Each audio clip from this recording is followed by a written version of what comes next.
Okay, good afternoon, everybody. It is now 4 p.m. on Friday, September the 4th, and we're going to be starting our COVID-19 virtual town hall, and this is the week 23rd of our town hall. And today we'll have two guest speakers. We're going to have Stacey Abrams join us, and then we're going to have Ben Lobman from the School of Public Health talk to us about modeling and how that is useful in decision making, because we've heard a lot about models throughout this pandemic. So let's go to the numbers for this week. We globally are at 26 million cases and over 874,000 deaths. Here in the US, we're at 6.3 million cases and 191,000 deaths. We've done about 84 million tests, and that's about 256,000 tests per million population. There are 3 states, Georgia, Texas, and Florida, with over 600,000 cases. And Georgia's number 5 in the number of cases and number 6 in total cases per million population. Brazil is number 2 with 4 million cases, and India number 3, growing very rapidly with close to 4 million cases. And Russia, Colombia, South Africa, and Mexico have over 600,000 cases. And the epidemic is now surging again in Europe, and Spain is reporting a significant outbreak with new cases in Barcelona and Madrid. So what's new since last Friday? Well, the CDC has told all 50 states and 5 major cities to prepare to distribute COVID-19 vaccine to healthcare workers and other high priority groups as early as late October or early November. This has been interpreted as saying that a vaccine will be ready. I think a lot of us have concerns about that, but I do think it's okay for CDC to say, let's get ready. Injecting this is not going to be easy. Distributing this vaccine is not going to be easy. So the ready, I'm not concerned about. I am concerned about other things. The NIH Coronavirus Task Force Guidelines Panel says that convalescent plasma should not be considered as standard of care. The WHO published a study in JAMA strongly recommending use of steroids to treat the sickest COVID-19 patients, as clinical trials have shown they save lives. The US will not be joining a global effort to quickly develop, manufacture, and distribute COVID-19 vaccines globally called COVAX, in part because it's led by WHO, and President Trump, if you recall, removed us from WHO. AstraZeneca this week started their COVID-19 phase 3 study. This is the third company to enter phase 3 together with Moderna and Pfizer. The FDA granted emergency use authorization to the a new COVID test. We talked about that last week. And Dr. Atlas, one of President Trump's medical advisors, is pushing for what we call herd immunity. And we can talk about herd immunity at some point. So this is what the concerns that we have, that 1 in 4 adults say that the FDA COVID-19 decisions are politically influenced. And many people are concerned that if we have a politically approved vaccine, simply people are not going to be willing to inject the vaccine. So it was good to hear yesterday in NPR, the chief scientist for Operation Warp Speed, Moncrief Saul, say, look, we are not going to approve a vaccine if it's not scientifically sound. He firmly believes there will not be a vaccine available before the end of the year. And he says he has no intent to approving a vaccine that hasn't been studied. So it feels good to hear him say that, but it's also concerning on the other side. I will say that Russia just published their phase 1/2 of their vaccine and showing safety and showing some degree of immunogenicity. Remember, Russia took this vaccine and moved it forward, skipping phase 3, and they're now distributing widely throughout Russia. And what that has led to is, of course, you have Russia, China, and the US kind of competing to say, it's almost a pissing match between leaders in this. I am the one that has the vaccine, and I'm going to have it faster than anybody else. Speaking about leadership, it's interesting to see that wearing a mask while having sex is recommended by the top doctors in Canada. But here yesterday, President Trump mocked Biden for wearing a mask, saying, did you ever see a man that likes a mask much as him? He probably hasn't met me because I like a mask just as much as anybody else. CDC released a guidance that I think is interesting. CDC says that will temporarily halt residential evictions to prevent further spread of COVID. I think this is an interesting document to look at. I worry about how they're going to be able to enforce this, but I think it's actually a good move and something that will be helpful. The draft of the preliminary framework for equitable vaccine allocation that Dr. Bill Foege co-chairs together with Helene Gale is now available. I distributed through our listserv, and if anybody wants it, they can look at it. The committee's open to suggestions and open to comments.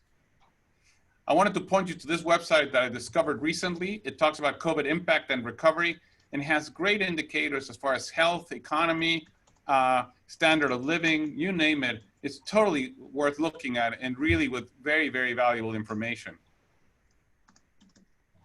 So globally, you can see India cases growing really fast. And in fact, in new cases growing a lot faster than the US or Brazil. India is really becoming a major epicenter of the epidemic. But you can see here, France and Spain also going up now with new cases in the last several days. As far as deaths is concerned, India, Brazil, and the United States are pretty flat with about 1,000 deaths a day in each one of those countries. But Mexico is coming pretty close behind with about 500 or 600 deaths per day. And those are the major countries as far as deaths are concerned. Where are we in the US? Well, if we look at the US with a little more detail, we continue to see a decrease in many places, but we're seeing an increase in some southern states like Alabama and some of the Midwest states. And in fact, in 19 states, cases are increasing. In 22, they're stable. And in 13, they're decreasing. But overall, in the past week, we've seen an average of 40,000 cases per day, which is a significant decrease from almost 100,000 cases in the early July. And this is a decrease of 12% over the previous 2 weeks. And you can see where we are as far as cases and deaths. And if you look at states, new cases are, kind of stable. And these are the top states in number of new cases per day, new confirmed cases per day, with Georgia being up there with California, Texas, and Florida. As far as deaths are concerned, and new confirmed cases are concerned recently, you can see here the Dakotas, South Dakota, North Dakota are way up here. And whether that's linked to the major motorcycle event they had is something that we all worry about. As far as deaths, really it's Texas, Florida, California, and Georgia that are the top states in number of deaths. So I think this is interesting. You can see here the gap between the share of the population and the share of the deaths. And the US has 14% of the global population, but has over 22% of the world reported coronavirus deaths. And you can say, well, many countries may not be reporting, but again, regardless of that, I think this 17% difference is something really significant, something we have to pay attention to. India has been interesting. India has not had as many deaths, and in fact, despite the huge population, their deaths are still lagging behind. Here in the US, we're seeing daily tests are going down, and daily cases are really going down, as are hospitalized individuals, and deaths are sort of stable. But if you go by region, it's a little different, right? We're seeing this huge spike that we had in the South starting to come down, but as far as deaths, we're really not coming down as much as we should. We're pretty much plateauing out. So here in Georgia, this is where we are. Georgia, we're seeing about 2,500 cases, new cases per day, and about 70 to 80 new deaths per day. And you can see in Georgia, the hotspots are no longer Atlanta. We have a lot of hotspots in rural counties. And the epidemic has really moved to many rural counties as part of this new outbreak. Where are we as far as the state? Well, if you look at the COVID exit strategy website, we're still a pretty hot red, uncontrolled spread state. We haven't changed much from last week. But if you look at the COVID Act Now site, we now have moved into being orange. So we're no longer red. Alabama's still red, but we're now orange. And you can see where that means. I mean, from August 13th, where we had 31.3 cases per 100,000 population, we dropped to 18.8 cases per 100,000 population. And our positivity rate has gone a little bit down from 11 to 10.6%, and the ICU availability has gone up. But again, this 18 is still very high. Look at New York at 3.6 per 100,000. And look at now how New York is tracking 100% of their cases versus we are only tracking 14% of our cases. So this is Georgia now, summarizing. This is Georgia, and as far as cases, don't look at this. This really shouldn't be looked at because we need to look at the last 2 weeks very carefully. And this is deaths. Deaths are not coming down at all. They're pretty stable. So this is where we are, over 277,000 cases, close to 6,000 deaths. And this is where we are with hospitalizations. So this is the latest coronavirus task force report to the governor of Georgia from August 30th. You can see that we've moved in cases down, but we're still over 148 cases per 100,000 population. We are making progress. So a lot of our indicators are improving, but there's still a lot of red here. And very concerning to me is that, interestingly, the recommendation to wear masks that used to be here in these recommendations, they have remained in the public messaging, but if you see, public officials are no longer being told to recommend masks. And I'm really worried about this, saying ensure that all businesses, retailers, and personal service require masks, but they're not saying you as a public official need to recommend masks. And I think there's been a big change here from what it was there before. And I wonder how much influence the White House and Dr. Atlas had on that. Here in Georgia, Dr. Toomey has said that she's very concerned about hotspots in colleges. And I found, I just wanted to highlight to you, the Emory forward report. This is how Emory is reporting their cases. And I think this is pretty transparent and something you should look at. They're being very active. This was updated this morning. And also I found this website that, again, I recommend, is looking at how colleges are reversing their opening plans. And it's sort of interesting. You can go literally to every college and see what they're doing, how many cases they have, and how they're changing their plans in an active way. Hospitalizations in Georgia are coming down, but we're still way above where we were back in early June. And in fact, here at Grady, you can see our cases, their net number of cases at Grady has come down quite a bit, but in large part because we have the Georgia World Congress Center. And we have in total in Grady 63 cases, but 33 of those are the Georgia World Congress Center. So if you look in summary, Grady inpatients, we have 30, but there are 33 people at Georgia World Congress Center. If the World Congress Center were to close, there'll be 63 patients here at Grady. I want to tell you about a new study we're starting. It's called Active 2. It's an outpatient monoclonal antibody study. And if you are an ambulatory adult, 18 years or older, you're infected with COVID and you've been infected for less than 7 days, and you're not sick enough to be hospitalized, you're an outpatient, instead of saying there's nothing we can do for you, if you refer them to the study, we can actually give them this infusion of a monoclonal antibody with the idea of maybe preventing them from getting sick. So I think this is a really exciting study that we're just opening at our clinical research site, and I would encourage you to think about it. I'll be getting some flyers out to you. Finally, we're about to enter the holiday, and all I would say is listen to Fauci. Dr. Fauci has said he's very concerned that the virus is circulating at high levels in many places of the country, and he's very concerned that we're going into a long weekend, so we have to wear a mask, wash your hands, and watch your distance, because we don't want to see another outbreak happening as a result of the upcoming Labor Day weekend. I want to end by thanking our staff for all they're doing. They're continuing to provide lunches. They're continuing to provide snacks for house staff, for residents, for faculty.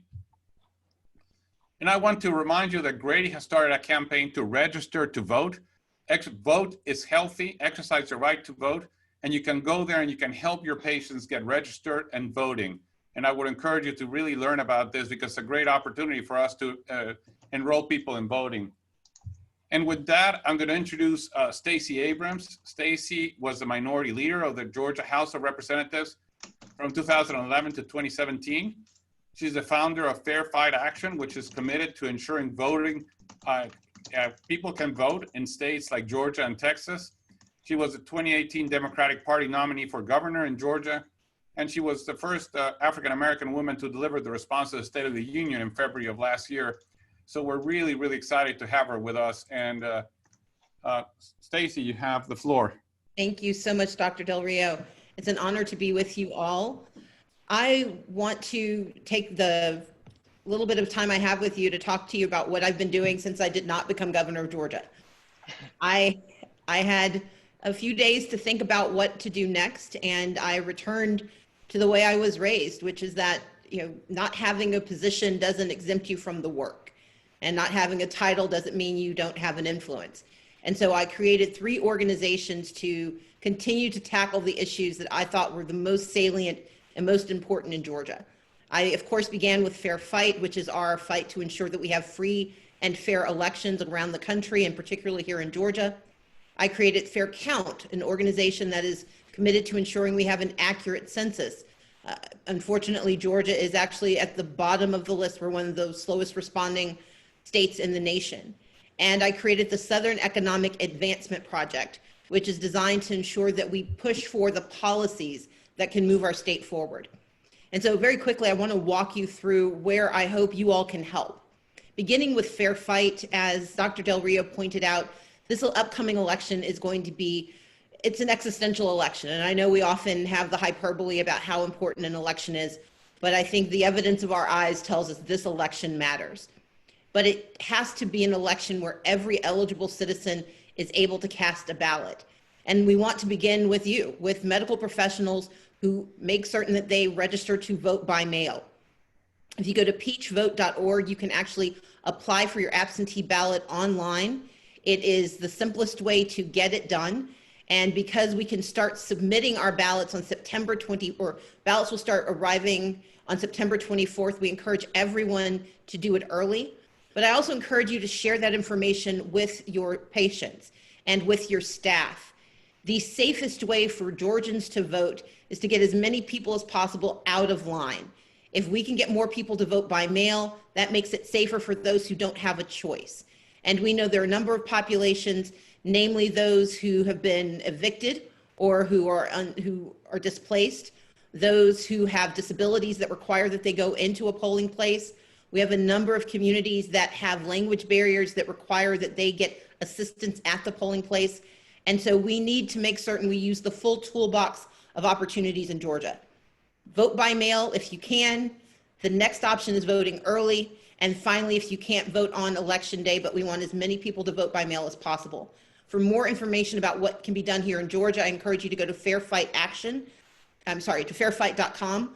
That can give you all the information about Georgia. It's a nonpartisan website because elections aren't partisan. We may pick people who are partisan to represent us, but the process itself should be open to every eligible voter. And we need people to make a plan, not panic, make a plan early to make sure your vote gets cast and your vote gets counted. The second organization I created is called Fair Count. As I mentioned, Georgia, unfortunately, is in the bottom 5 states for response rates to the census. And this is going to be devastating in the state of Georgia, particularly with regards to healthcare. Nationally, about $1 trillion is allocated every year based on census data, from everything from treating underlying diseases to rural healthcare to community health centers and migrant healthcare. All of those dollars are allocated by algorithm and by formula based on the census. And because Georgia is not only furthest behind in the country, we're one of the furthest behind in the South, we face the very real possibility of not receiving the dollars that we need to recover from COVID-19 in 2021 and beyond. Because once these numbers are cemented, these are the numbers for the next 10 years. And even though we know that the undercount is dramatic right now, we are behind, I think right now we're around 72% response rate. That means more than 25% of Georgians are not currently included in the census. And when you layer on the challenge faced by historically undercounted communities, namely people of color and rural communities, the danger to Georgia is extraordinary because our populations that are people of color and that are rural are the ones being disproportionately affected by COVID-19. And so please encourage everyone you know, everyone you work with, make certain you've done it, but we need census completion rates to go up. Unfortunately, the current administration has determined that they intend to end the census count on September 30th, as opposed to October 31st, which is the best practice. They intend to deliver the data quickly, which means that rather than taking the 6 months that they have notified Congress it would take, they're now going to try to speed through it in 3 months. Once it is cemented, that is the law, those are the numbers. We can't challenge them. And so please take the steps necessary to ensure compliance with the census. The third organization I created is called the Southern Economic Advancement Project. And that has really focused on how do we take the right to vote and the inputs to voting and turn them into policies that improve our lives. The approach that we take is to talk to everyone, to work with organizations across the South, a 12-state region we're committed to. And our most unique program that we launched a few months ago is called South Strong. We know that COVID recovery is going to have a national lens, but we know we face disproportionate effects in the South, and particularly here in Georgia, one of the largest states in the South. That means we need your advice, your input, your thoughts on the kind of proposals we need to be pushing for as we approach COVID recovery. We encourage you all to think about the issues that you face every day when you deal with your patients, particularly thinking about how Medicaid expansion could help you do more. We need your ideas, we need your input, and we encourage you to visit southstrong.org to get more information about what we're doing. We have more than 200 organizations across 12 states that have signed up, organizations and individuals who have signed up to provide value statements, advice, counsel, and resources. And we want to include as many in the health profession as we can, because our recovery is not simply going to be about the economics. It's going to be about how we make certain those who've been affected by COVID recover, those who are still going to remain susceptible get the help they need, and that we use this opportunity to build the kind of healthcare infrastructure that can make Georgia a strong and vital state for years to come. So Dr. Del Rio, thank you for having me. Thank you all for taking the time to listen. I'll do the websites very quickly one more time: fairfight.com, faircount.org, and southstrong.org. Love to hear from you. Thank you so much. Thank you very much. We really, really appreciate you speaking to us. Absolutely. Take care. Bye-bye.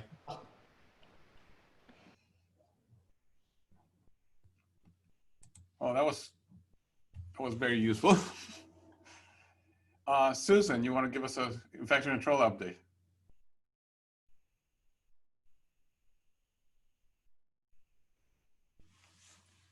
You need to unmute.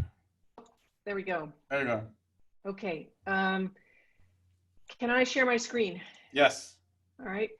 So one thing that I've been asked about several times, and I wanted to show you, is how many nosocomial cases of COVID have we had?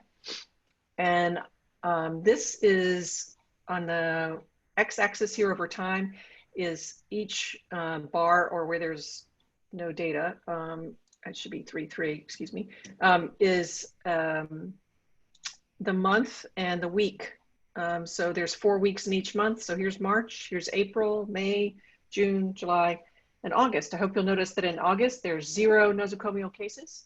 Yay. And these, so we have had nosocomial cases, and they were much more common early when we were not having universal masking, which didn't begin until the end of March. And I think in the first week of April reflects what we didn't do in March. And then I think the increase in July reflects the increase in the community, which was likely increase in our healthcare workers. Some of these cases are, I suspect, were acquired from healthcare workers because they are patients that stayed in a single room for most of the time.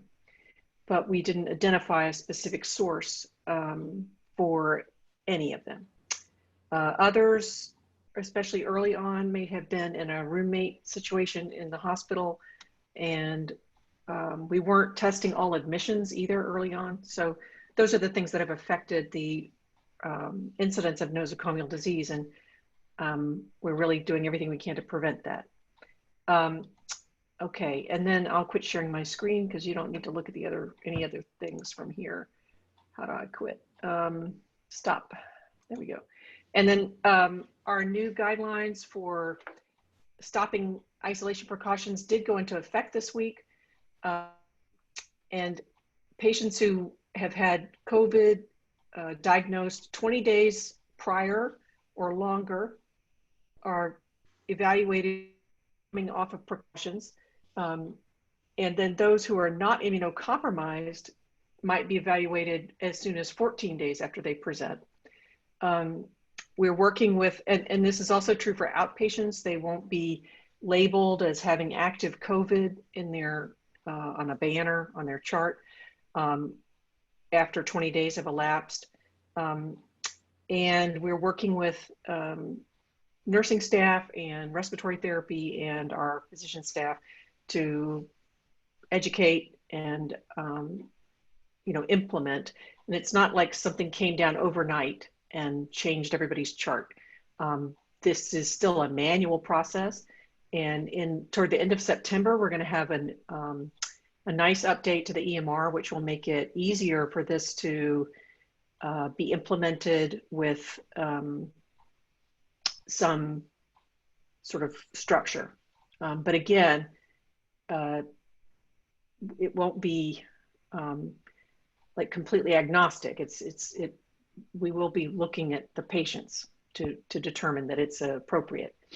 And then also there'll be coming at the end of September will be a message that encourages you to recognize that it's not needed to repeat testing in somebody who's known to have COVID in general in the 90 days after they were diagnosed, unless there's some new syndrome that happens, especially during the end of that period, that really makes you think, could this be another case of COVID?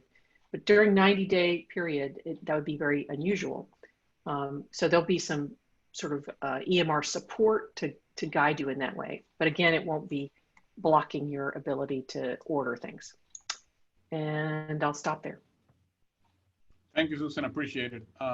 Dr. Wong, you want to tell us about the lab? All right, let me go share my screen.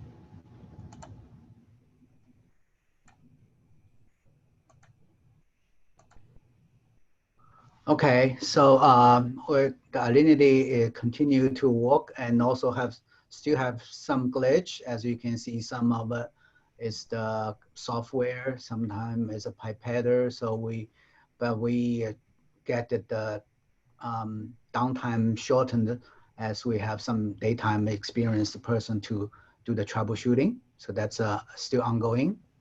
And as of that, we still have to rely on certain rapid testing to make up some of the losing time for the Alinity downtime.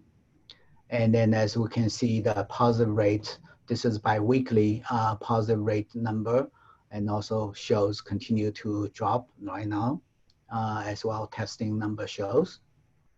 So in the end, I will just show that the plan for the upcoming season, as you can see, the FDA EUA approval for the kit, for the molecular testing from last week to this week, now from 147 tests, now get to the 158.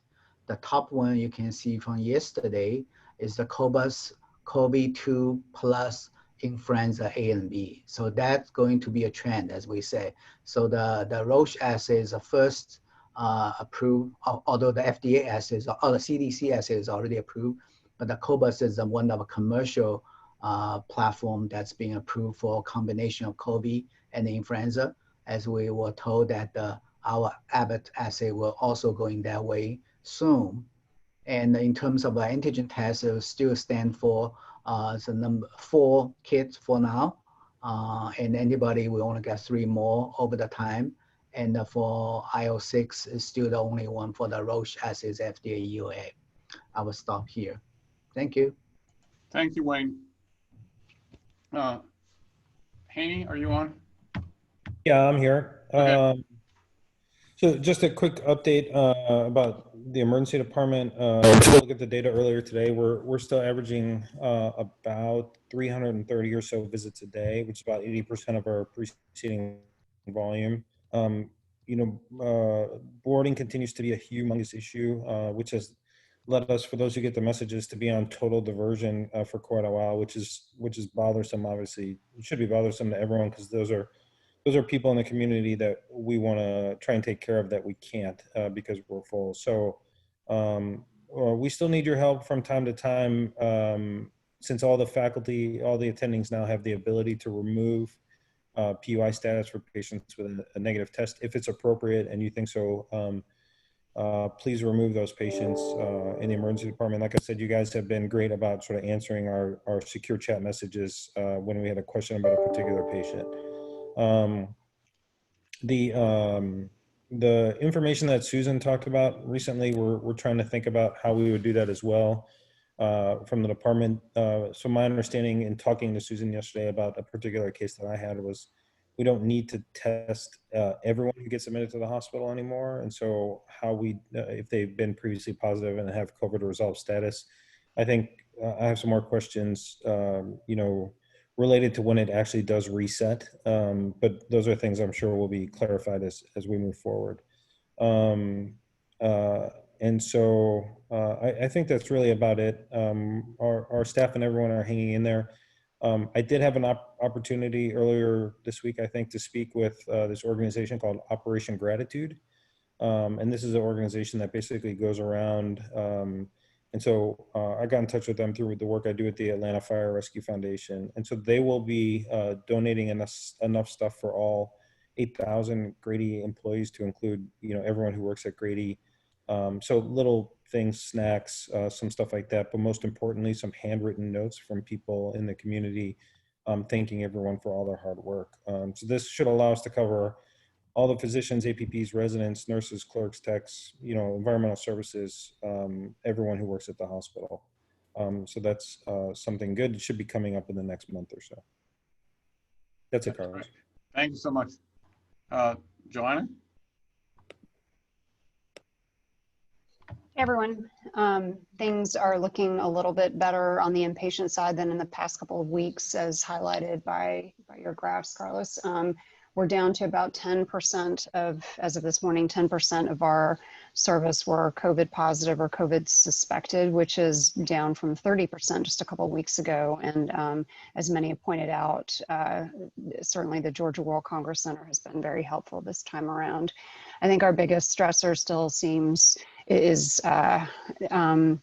the inability of families to visit their loved ones, which I think we all acknowledge is a stressor for patients and their families, as well as nurses and physicians and the rest of the care team. I think we're all on board with wanting to open things up safely, but are certainly looking forward to being able to do that. Okay, thank you, appreciate it. Sheena?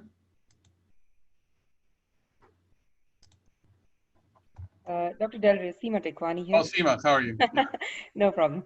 Yes, from an ICU perspective, no big changes as such in the last week. We continue to see a lower volume of COVID cases, about 5 to 7 cases in the ICUs right now.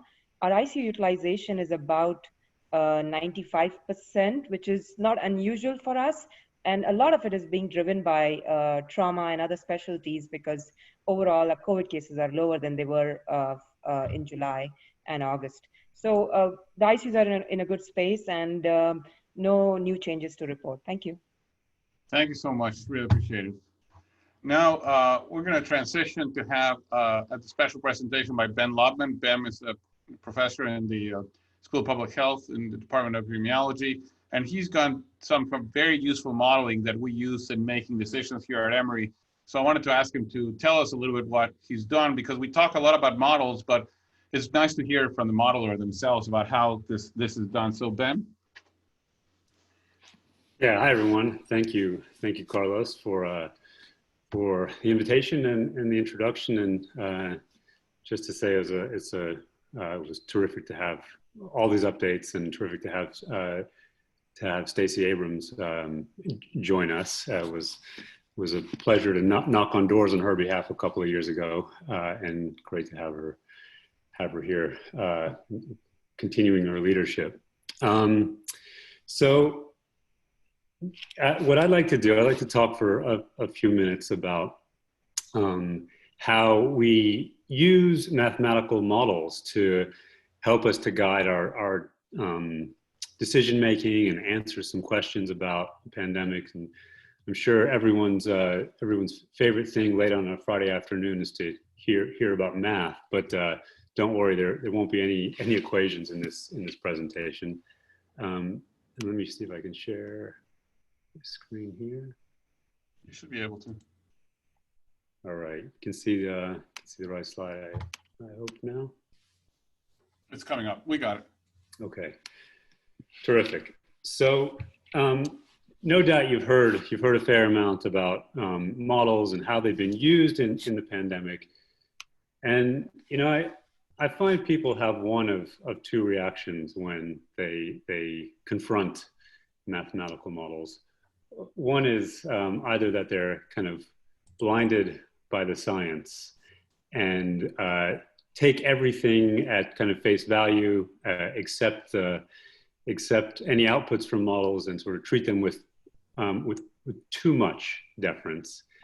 That's one reaction. The other is that some people will be entirely dismissive and say, well, this is just a toy. This is a black box that you put together, and you can make it do whatever you want. I think the right reaction is somewhere in between those, which is to recognize that these are tools, that they have certain assumptions, but when used correctly, they can really help us to guide some decision making. And I think that notion is captured well in this quote, which was by Robert May, who was really one of the founders of our field of mathematical biology and epidemiology, more specifically. And I won't read the quote verbatim, but the essence of it, the notion is that really all a model does is to formalize our thinking, to formalize what question we're trying to answer. And so we can go from kind of conjecture about a problem or making certain implicit assumptions. What a model does is make us be explicit about those, right? And make us say things like, how effective do we think a mass squaring might be, or other kind of social distancing, or how infectious do we think this pathogen really is? So it just sort of forces us to make our assumptions explicit. In some sense, they're no more or no less than that.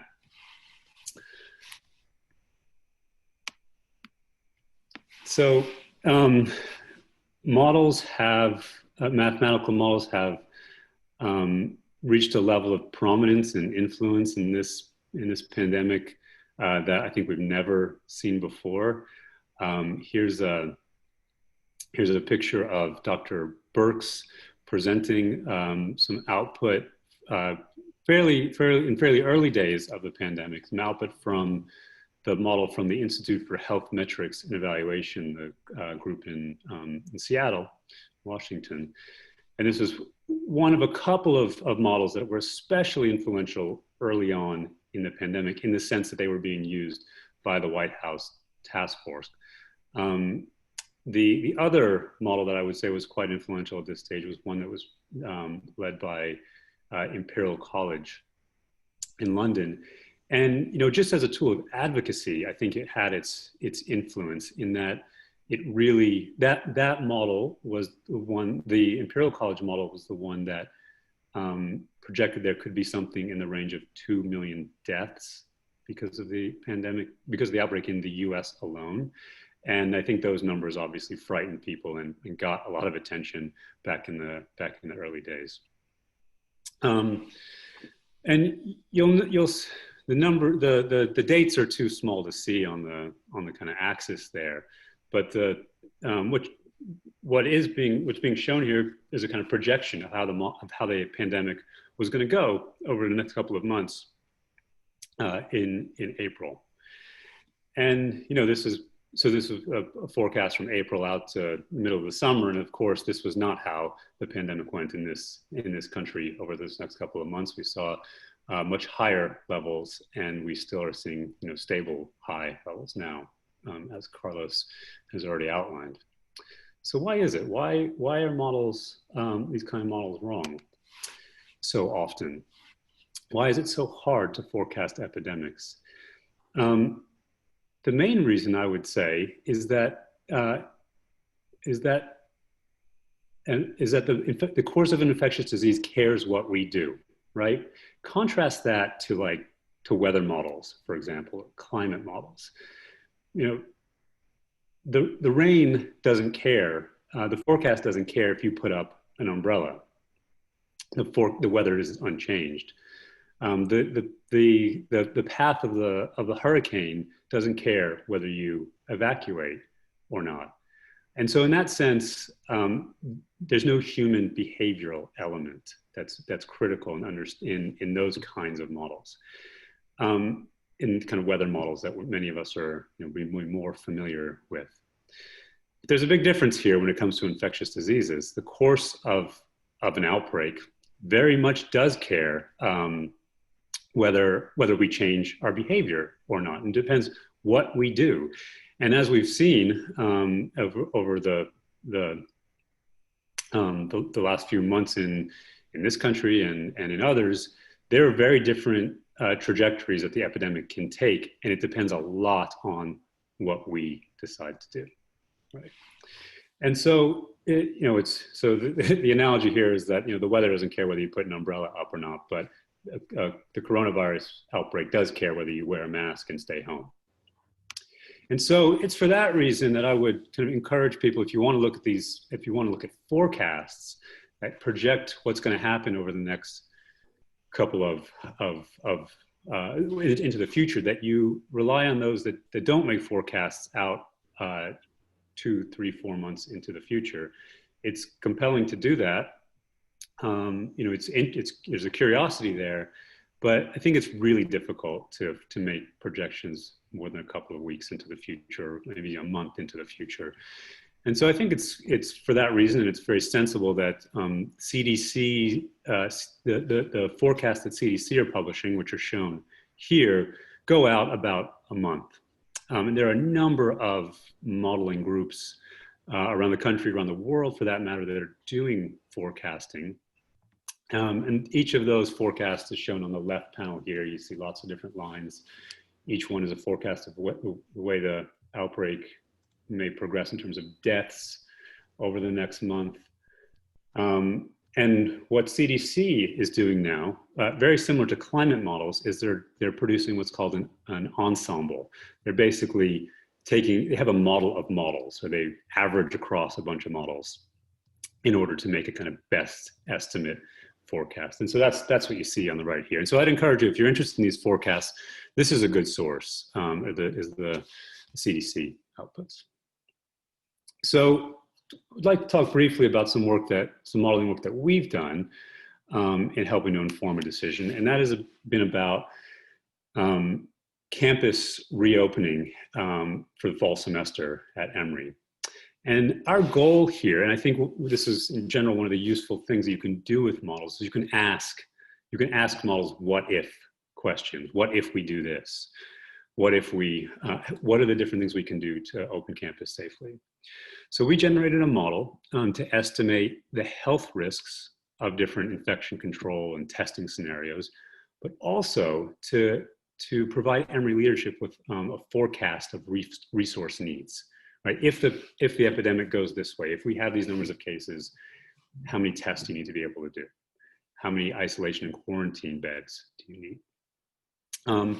We also wanted, because we knew that other universities are going to be confronting the same issue, we wanted to offer a framework that especially those universities and colleges that don't have in-house modeling capacity like Emory, we wanted to produce a framework that others could use.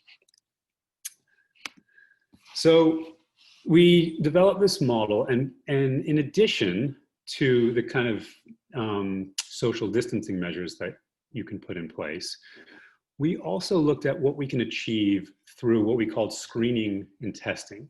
Screening is this idea where you perform viral diagnostics on people, whether they have symptoms or not. And we can do that, as frequently as might be possible. What we call testing is when you kind of do surveillance on campus. And you do surveillance, identify when people are sick, test them, and if they turn out to be positive, isolate them, trace their contacts, and quarantine their contacts until they either test positive or recover, right? And so what we do is we sort of take those ideas, we take those notions, we put them into a mathematical model, which is illustrated here. It just basically tracks the health and immunity states of the population. People can be susceptible, they can have been infected but not yet showing symptoms, they can be symptomatic and infectious, and then after that they can hopefully recover, but we also can track whether people are hospitalized or they die. And we build into this model that kind of testing and screening framework that I just described. And we basically just turn this picture that I'm showing you here, we turn that into some equations and a computer program to address these kinds of to run these simulations. We looked at 3 different populations: students living on campus, students living off campus, and faculty and staff. And then basically run those what if scenarios. And I'll just show you one or 2 results from the model that I think has been quite helpful in our leadership making plans to open campus. So what's shown on this figure here are the cumulative number of cases that would occur over a semester under a few different scenarios. The different colored lines here represent basically how good our surveillance is, right? Do we identify people on average on the second day that they're ill, which would be pretty good? Do we identify people on the 4th day that they're ill, or the 7th day? Each one of those delays means that we're going to have less of an impact in controlling the epidemic. So you can see the obvious. The faster you can identify people, test them, isolate them, and trace their contacts, the fewer cases we'll have on campus. That's each line. And if you follow the line from the right to the left, kind of counterintuitively, that's an increasing in how frequently we're screening people, whether they have symptoms or not. And basically what you see is you got to be screening people quite frequently down here in the bottom end. You need to be screening people really on a monthly basis, at least, maybe even more frequently, to have a big impact in terms of controlling outbreak on campus, right?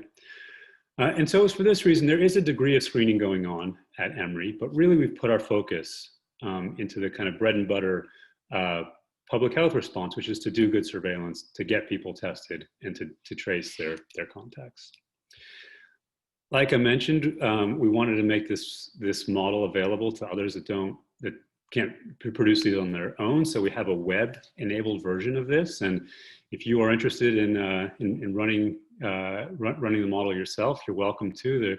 You see the URL of the model here, and you can change a few things. People can make it relevant to their campus. They can change the population size. They can say this is the community risk, it's higher or lower, more students or less students, so on and so forth. So we've made this model publicly available, and we have usage statistics, and we're happy to know that it is being used pretty widely by other institutes around the country.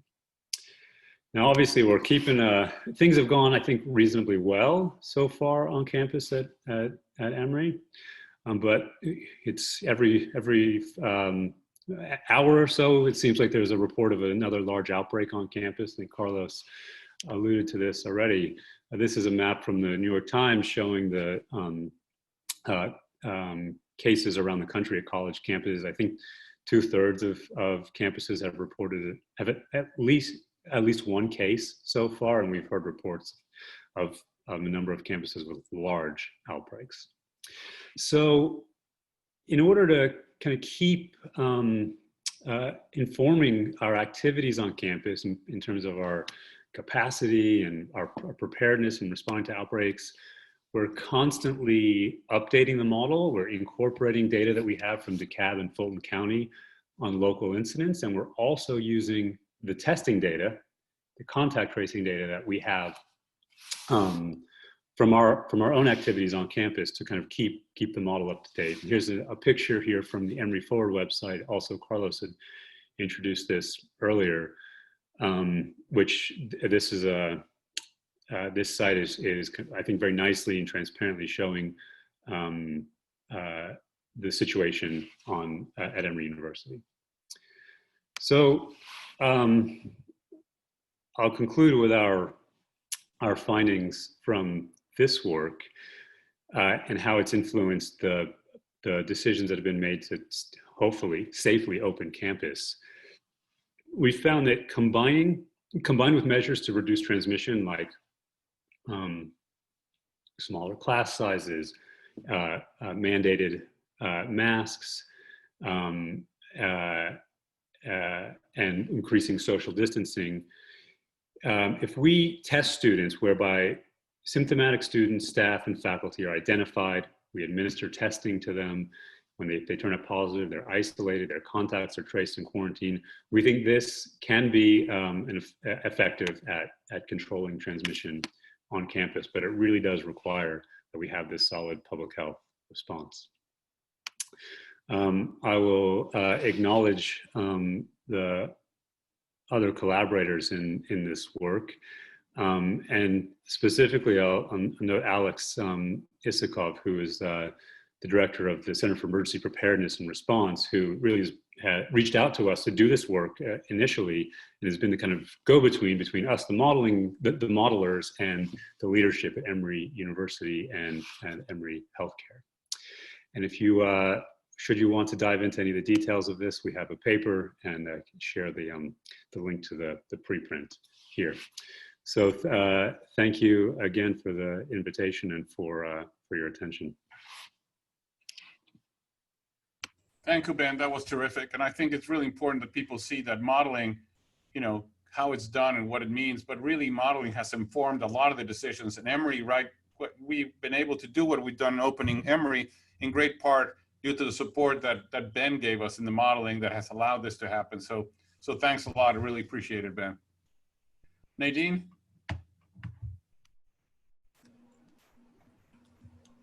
Hi, thanks a lot. And that was quite interesting. I appreciate it. So I want to talk a little bit about some of the most recent information that's coming out about the mental health impact on healthcare workers. And these are data that actually combine healthcare workers' response to this pandemic as well as to other similar kinds of situations. But before I do that, I want to do our mindfulness for our Friday afternoon. And this is what we can do periodically throughout the day, which is just pause and close our eyes, open our ears, and listen to the sounds in the distance. So we're like widening our peripheral vision. And use our hearing instead to allow the sounds, and there are plenty of them at Grady, to come and go without engaging in the story of what the sounds are. Notice and enjoy any pleasant experiences of spaciousness as you listen to sounds in the distance. So when we look at the data from multiple studies now, we're seeing that healthcare workers are reporting lots of different mental health challenges or psychological symptoms. High levels of stress, high levels of psychological distress, a lot of insomnia, increasing levels of alcohol and drug misuse, alcohol problems, symptoms of PTSD, depression, anxiety, and as we've talked about before, burnout. If you look at prior situations, you can see that these symptoms are evident both short-term and longer term. And there are a number of predictors, and I just want to go through what are some of the factors that predict sort of who's going to struggle more. So one has to do with the organizational predictors. The more our roles require direct contact with patients who are COVID positive, the less adequate people feel their training is for this, the more high risk the environment. Anybody who has to quarantine for a long time, the amount of job stress people are under if people are feeling like doing their job, they're compromised, they don't have enough control, they're being involuntarily deployed, and perceptions of safety threat and risk related to PPE. And there's been a couple of studies that have come out about this lately, and it's showing that really that healthcare workers' perceptions of the quality and quantity of PPE makes a huge difference in their psychological outcomes. And I think one of the things that's become very clear is there's often a discrepancy between what leaders or administrators say in terms of having access to adequate PPE and what frontline workers say is adequate, but it is the perception of the frontline workers' sense of adequacy of PPE that determines their psychological well-being. There's also a number of social predictors. So people who are feeling that they really don't have much organizational support, not enough psychological support, not enough insurance or compensation, low levels of support from family and friends, people who are feeling just rejected, isolated, or not having much contact. And one of the other findings that is showing up more and more right now is this whole issue of community stigma toward healthcare workers, where initially healthcare workers were heroes and heroines and being celebrated. Increasingly, we started hearing stories of, people shunning healthcare workers or shunning their kids. And that's actually a predictor of psychological well-being. There are a number of personal predictors, people who are single or living apart from their families. And I think this is no surprise given sort of how isolated people are feeling. Being younger age, less professional experience, healthcare workers who have poor physical health, and lower household income. And we're certainly seeing income in general being a huge predictor of outcomes right now. There are also psychological predictors. We've talked a lot about resilience as a good protective factor. The counter to this is low levels of resilience or hardiness is a predictor of more mental health problems, not having good strategies to cope, being really tired, having negative emotional experiences related to the pandemic. So for example, personally being impacted by loss and a history of psychiatric disorders. So I think we really have to tend to and maximize each other's and our own well-being to ensure that we provide good quality care. If we're not doing well psychologically, quality of care really suffers, and the wellness of our workforce. And I just want to close with a quote by Stacey Abrams. The anchors of belief should never weigh down the capacity for thoughtful engagement and reasonable compromise. Thanks, Carlos. And I hope people can take care of themselves over this holiday weekend. Thank you, Nadine, really appreciate it. I just want to end with two things. Number one, tell people that, I hope you can see my screen. Can you see it? The Leadership Atlanta is going to be having a sort of a webinar on what it's like to be in the front lines of COVID, and our own Haney Atala is going to be speaking. So I put the link there. We'll send it out so people can register. This is this upcoming week, and it should be a really good seminar. Jody Guest and other people are going to be speaking. So if you have time, I encourage you to attend. And now we're going to move on to just answer the questions that people have. And we will start with the first question, which was, what is the target of the monoclonal antibody? The monoclonal antibodies are targeting the spike protein. And in a way, it's almost like a super vaccine, right? It's an antibody directed against the spike protein to prevent it from attaching to cells and that way blocking the virus. What are the plans for flu vaccine distribution and access to Grady patients? We heard from Kelly Carroll and that mid-September, they'll start rolling out flu vaccinations, and they're gonna have a whole plan in clinics and employee health and other places to get it out. The ER may be another point of contact like we did last year. Can we make voter registration posters available for us to print and send to our patients? Yes. And there is a Grady website. We'll also send the website where you can get the information for the voter registration. Can you send out the new guidelines this week? Thanks for sending the new guidelines this week. I have a question regarding retesting COVID positive patients. If a patient previously tested positive and becomes symptomatic before 90 days reset test, are we not testing the person again? Susan, unmute. Yes. Can I share my screen and maybe just address a couple of the questions coming up? This is a document that actually my colleagues at the VA hospital put together to walk through sort of a decision about testing patients. We're going to try to put some support into EPIC that will lead you down this path. But if you start to order a test for a person, the question will say, does this patient have a positive COVID test in the last 3 months? If the answer is yes, has the patient developed new symptoms consistent with COVID? Yes. If there is no other diagnosis that could potentially explain these symptoms, then you could consider repeat testing. Okay, no new diagnosis. The patient's currently hospitalized, waiting to be discharged. Somebody told you administratively, you gotta order the test. That's still happening. Okay, then you can order it. No, it's not that. Are you ordering it because the patient wants to show their employer that they're negative now? Okay, you could still order it although what we're doing now is we've been providing, but the ambulatory clinics have a note that they've written that they can share that tells the employer, look, here's the guidance, here's what we're doing, this person is well. And many employers are accepting that note, but if they're not, then they'll do the test again.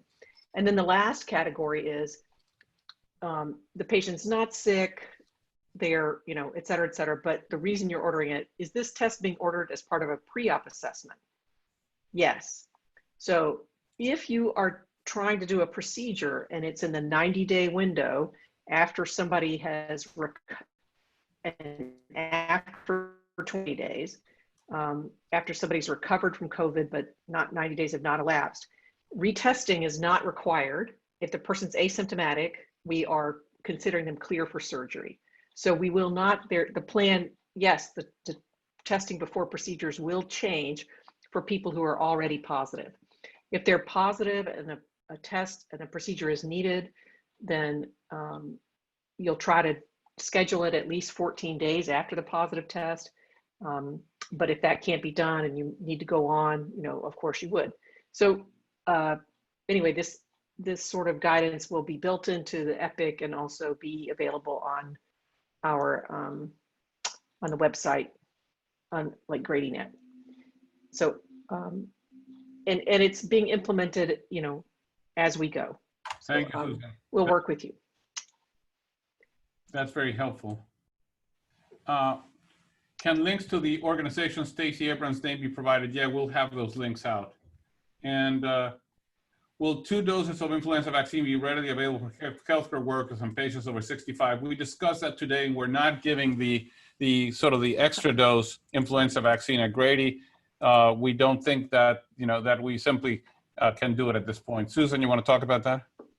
That's the decision of the formulary committee and the vaccine expert panel. Yeah, and it's not that I think it's wrong to give high dose vaccine, but to someone over 65, but we aren't set up to do that. And I consider it really excellent to give a dose of influenza vaccine to someone over 65. If they are motivated and you are also to do the high dose, you'd have to arrange for how to do that outside of our system. Okay. The FDA is suggesting that they are going to provide EUA for a COVID vaccine before phase 3 trials are completed. CDC is telling states to have vaccine distribution plans in place by November 1st. Is this coming from pressure from the White House? What is the impact of vaccine being implemented before the data? Well, I think it's clearly coming, there's pressure from the White House, and I think there's also, as I said, a lot of resistance from the scientific community, including the scientists on the Warp Speed initiative, not to make this happen. We'll see what happens. Obviously, the main impact will be, well, approving a vaccine that hasn't proven to be efficacious would kind of be a mistake, right? We might as well inject water on people. And I think it's going to be not easy to do the kind of rollout necessary for this vaccine. So I would say, hopefully this won't happen. Now, if the DSMB October 22nd meets and says, hey, the vaccine looks awesome, let's the DSMBs can end the study saying, open the study and say, look, the vaccine looks great. I'm sure if we let science happen, the DSMB would do the right thing. Okay, so that will be all the questions. And with that, we'll end and have a good weekend and enjoy your Labor Day, and please keep your mask. Have a good evening.